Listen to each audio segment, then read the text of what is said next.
All right. So this is pod group number one. And today we're going to be talking about the movie Get Out. And to start off, we're just going to introduce ourselves. So first, my name is RaaSia. I'm a senior psych major from Texas. Yeah, anybody can go next. My name is Kameron Sanders. I am a senior psych major from San Diego. Hey y'all, I'm Kayla Cash. I'm a senior civil engineering major from Jacksonville, Florida. Hi, my name is Cayla Carroll. I am a sophomore psych major from Maryland. All right, great. So the first one we're going to be talking about is the music in the movie and how it impacted it and how we feel. So we're going to just really have an open discussion. So anybody who wants to start this one can start it off and we'll just move from there. So yeah, music. Yeah, I'll start off with the music. So first off, like in the first opening scene, you have Run Rabbit Run, which is like a song basically symbolizing hunting. And this was the scene with Lakeith Stanfield, who plays Andre. And this song symbolizes hunting, in which like Jeremy was essentially hunting for Jeremy, and while he was walking in the dark at night, in a predominantly white neighborhood. Childish Gambino's Redbone was also, I feel like, essential and important in this movie. In the first scene, you see Chris and Rose. This song is playing in the background, and this song is basically about paranoia and infidelity in a relationship. And so the lyric "Stay woke" symbolizes like being aware and remaining aware within a relationship, which you'll see Chris eventually internalize throughout the movie. Also, another thing that was interesting to me, there's like Black voices singing in Swahili in the opening and closing credits of the movie, saying Sikiliza Kwa Wahenga, which translates to "listen to the ancestors." And the song also says "run far away and save yourself."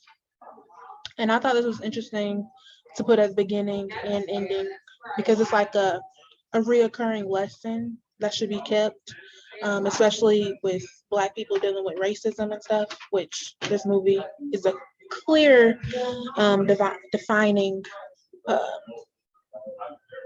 symbol of racism.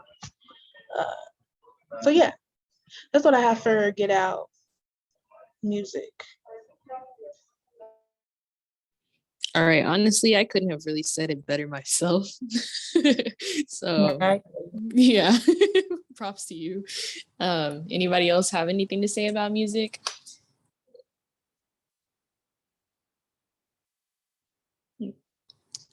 All right, cool. So if not, then I was gonna ask, like, how do you guys feel about the way the director did like the casting and how like he chose like actors for each role? Like, yeah, like how do y'all feel about that? Yeah, firstly, I think it was interesting. Well, actually, I thought it was important that he got like the main character Chris to be a dark-skinned Black man, because and like Rose as like a pale white woman. I don't know why that just stood out to me, but I feel like it's because like it's clear that I don't know what I'm trying to say. Like it's clear that this relationship is kind of uh I don't know, manipulative Yeah, in a sense. I agree. Yeah, I Yeah. agree. It's almost like they did like polar opposites to show Right. like the different ways of almost like the different ways of thinking. Like the things on his mind is something that like in general, the things on a dark skinned Black man's mind is totally different than what it would be on a not light skinned, a white woman's mind. Right. And like totally different atmospheres and stuff like that. So I completely agree with that.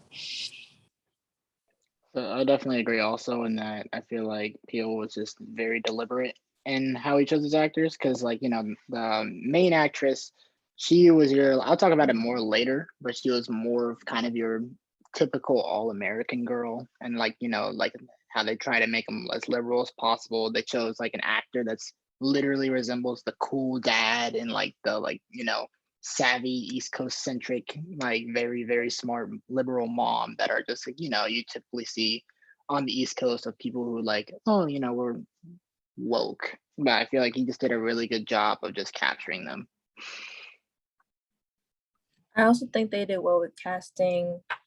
What's her name? Missy, the mom. I think she did really well with. She had a lot of like spooky, like sneaky moments, and you had her like really pay attention throughout the movie. And she would like give like this little smirk, and she had like a friendly demeanor, but you know, with her hypnosis and her reason behind him being there, I think they did well with casting her for that role.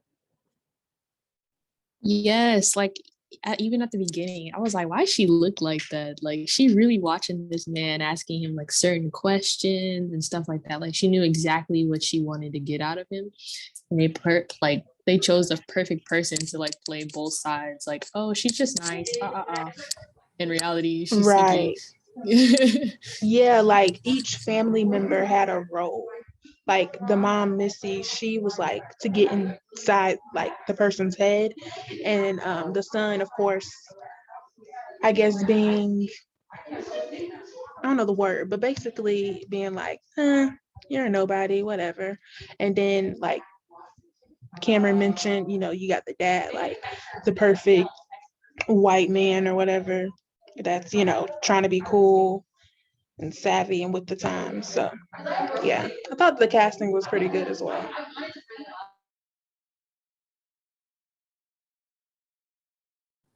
All right, cool. I feel like we kind of wrapped up casting. I feel like we did really well. Good job, guys. So the next one I kind of want to talk about is the editing and camera work and like how they like played with like the zooming in on everybody's faces and stuff like that. Like, how do y'all feel? Like, yeah, how do you feel like And the so director did on that? I'll start with the camera and editing. So I think that they definitely like when they were, you know, editing this, they carefully chose which angles they wanted to use to make the audience feel a certain way, as if it was like foreshadowing something. Like, for example, when they were zooming in on, it was the beginning when they were zooming in on the teacup and the spoon. Like, it was like foreshadowing the hypnosis process later on in the film.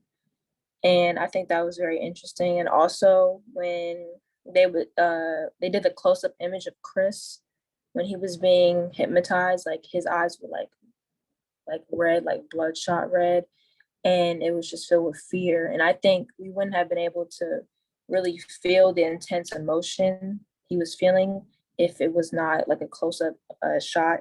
Also, how it was extremely clear. I really like how it was really clear when they did those POV shots. Another thing is also when um like when things were getting weirder, they were behaving strangely, like Georgina, like the camera would get close to her face, and again, like they would use like a wider lens and really use that close up. And when she unplugged his phone and then she walked towards him and then like burst into tears, like that was like really intense. So I really do think that the close up shots were very important throughout the film to show like the extreme emotion and make the audience feel like the fear as well.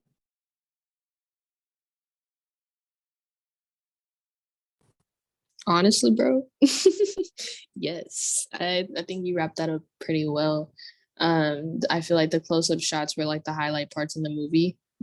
Like you said, I wouldn't have felt like the emotion that Chris was feeling if they didn't like do the slow zoom in effects on his face and show like he had like that stunned face when he realized like, dang, bro, I was gonna be hypnotized, and he's like, dang, bro, they're gonna steal my body. Like you couldn't feel it the same if they just did a regular camera angle. So I feel like that was really important for that.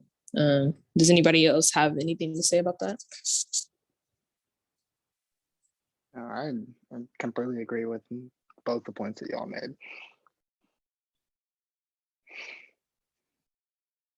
All right, cool. So the next one that we kind of want to highlight on is like the script.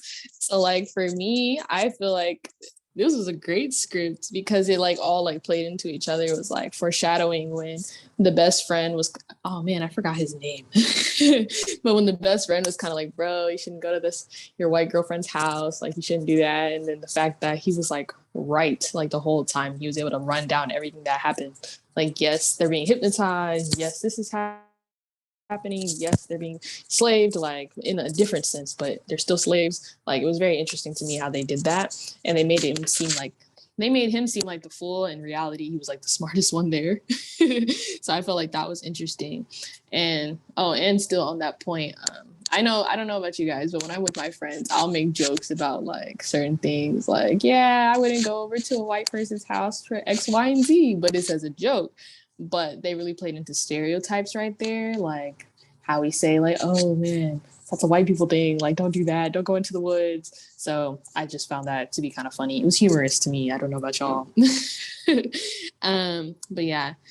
Something else that I found was interesting, like with the script, is how, like at the beginning when the cops came after they hit the deer, Rose seemed to want to get like Chris really worked up about the fact that he was asking for ID, and like then when her parents were acting funny and stuff like that, she wanted him to get worked up about that. Like, did you see the way he was looking at you? Did you see this? Did you see that?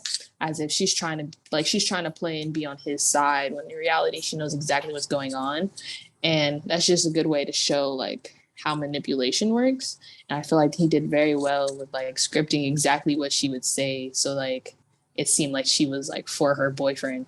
In reality, she's the most messed up person there. And then yeah, I actually have a lot of points for script. So, but if anybody has something else to say to that, we can go into that point, and then I can. Yeah. So does anybody have something to say about scripts? No, I agree with what you just said, especially with how she was very manipulative. And you can definitely see once like she turned on him, you're like, oh wow, like I see how like why she said this, like the way she said it. So I think you said that very well.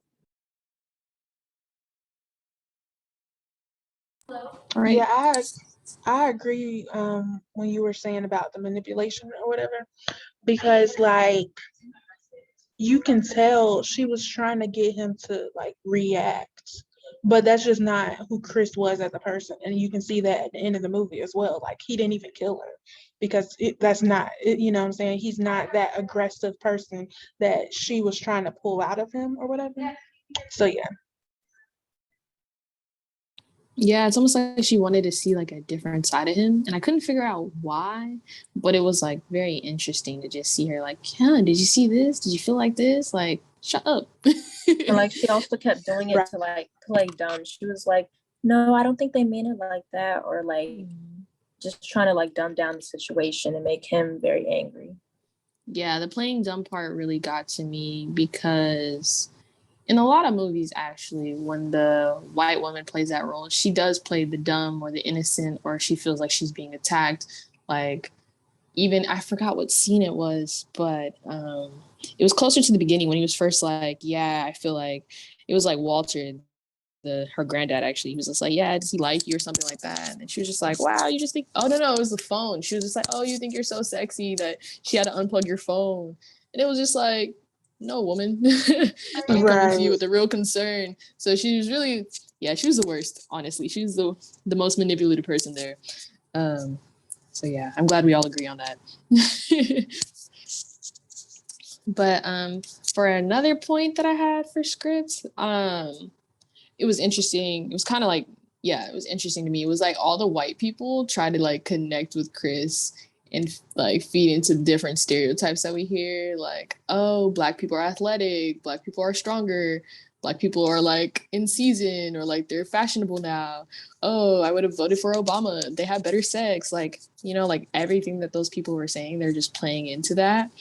And I realized, I was like, oh, because they're trying to buy this man. They're trying to see like who should go into this man, because they, in a sense, I don't know, I don't want to say they envy him, but they wanted to be him. You know what I'm saying? I don't know if that makes Yeah. sense. Yeah, I also understand because I don't know if you guys saw this part, but when they were like touching like his chest and like saying how like strong he was, like I got that idea from there.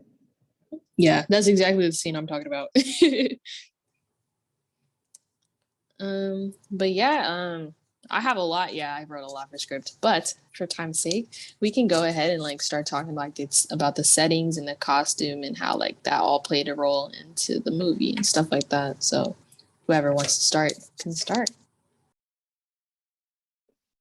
So I got a few things to add on the setting and costume because I feel like the designer was very deliberate in how he wanted, I think how she wanted to add her own psychological effects, especially in contrast to an already satirical movie. So Get Out's costume and settings were integral to both the plot and the deeper meaning behind it, just because the film was already had huge overtones of like the differences between black and white culture, along with interracial relationships and racial tension.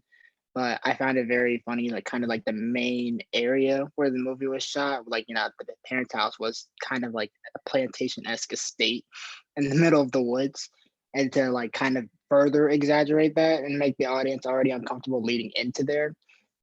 And then stick to the satire, like I said, white people in the movie were usually dressed more cleanly and like in white and like did like olden times compared to like the black people, which kind of looked like they were out of place and dressed up like dolls. They were often dressed up in black, but along with that, they had to wear maid outfits, like plant like literal slave rags and worker outfits. It was very odd, but you could tell that of course they wanted you to feel like there was something wrong. And one thing I caught was when in the beginning, while they were packing, the girlfriend told her like Chris that he had to pack cozy clothes, but those same cozy clothes ended up being the clothes that he was forced to wear in the sunken place, where they were setting him up to be captured and like have basically his mind taken away. And I feel like especially leading into it, like we already said that she kind of was the most evil. She was a one girl, all American, typical like liberal white girl that was just like trying to play the part of just like I'm woke and I have a black boyfriend, I understand the places. But she was in fact the most malicious because she was the one, like she played an ally all the way up until the very end when times got truly hard. And you know turncoat showed that she was really the one that was bringing all of them to the family in the first place. But she was dressed in like she was the actual like liberal ally that most liberals today try to like come out and say that they are. And yeah, as along with like the whole family, the cool white dad, I already kind of touched on that, and the cool white mom that's very, very savvy and very, very in the times. It just kind of shows, especially with the contrast of the old like cocktail party when they had people dressed in more old timey clothes rather than like modern day. There was a lot of clashes that I felt like was deliberate to make you actually genuinely think about the characters and think about the plot, and especially how we like see people outside of the movie, because you judge somebody based on their looks initially, and of course coming with that with how they're dressed. But looks can be deceiving, which is one of the biggest plot points in the movie, I felt like.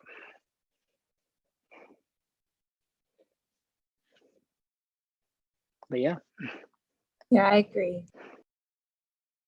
Yeah, you kind of you summed that up really well. Because I was gonna say the same thing about how the black people were dressed basically as slaves.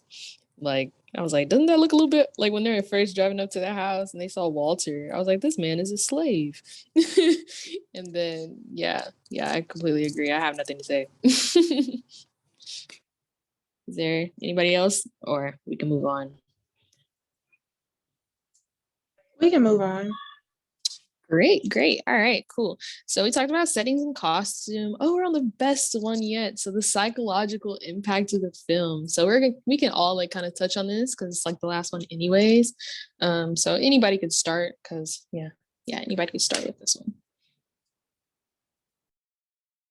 I found something interesting how they're talking about, I think they were trying to cover abandonment issues in this film, and when they're talking about his mom, I think it also applied to Rose, how she abandoned him. So that was something I found interesting.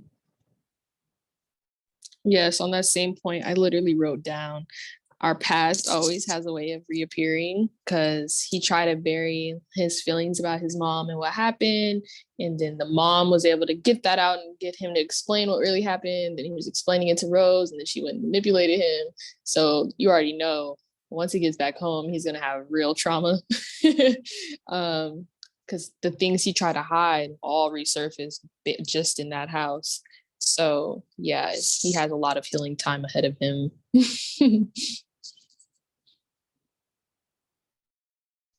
Yeah, and another point about the psychological impact I wanted to add,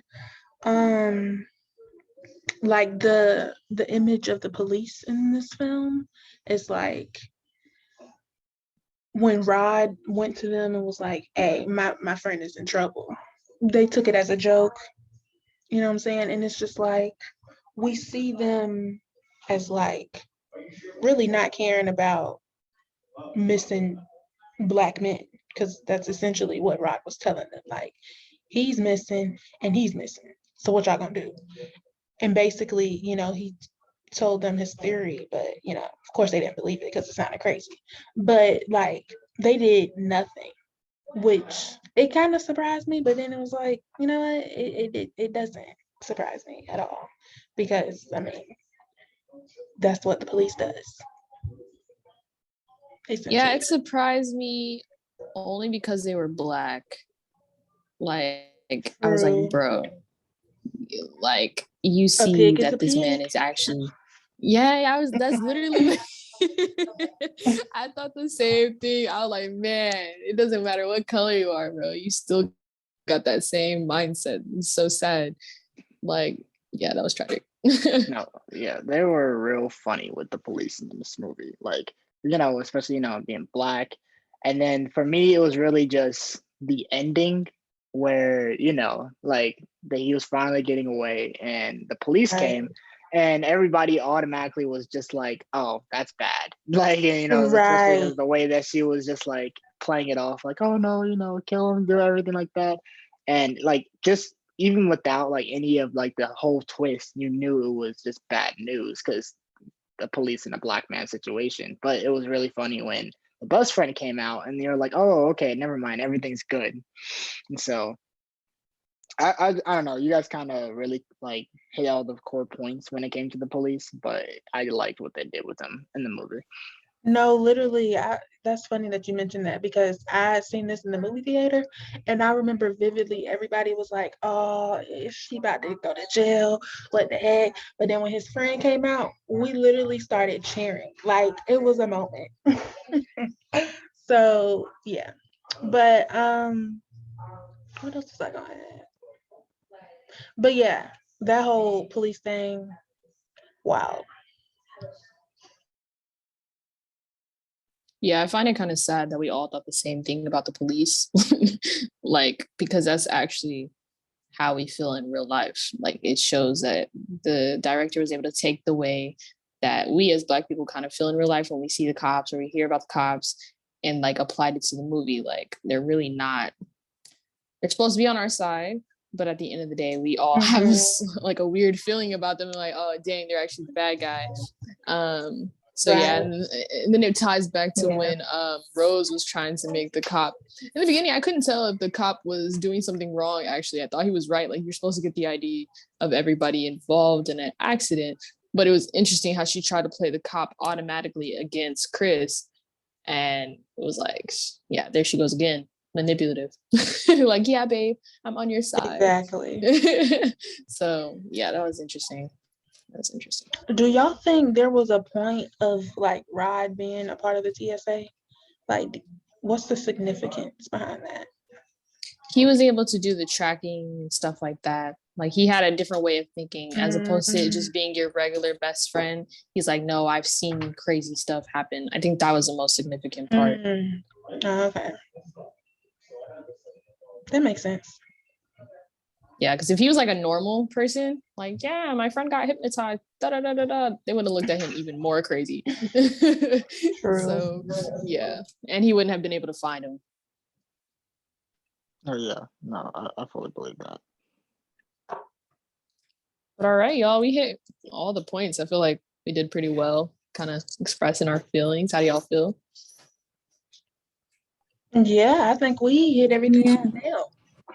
Everything in the nail. Okay, we love to hear that. All right, so if we're done, that was it for pod group 1 and Get It Out. And thank you. We can end the recording.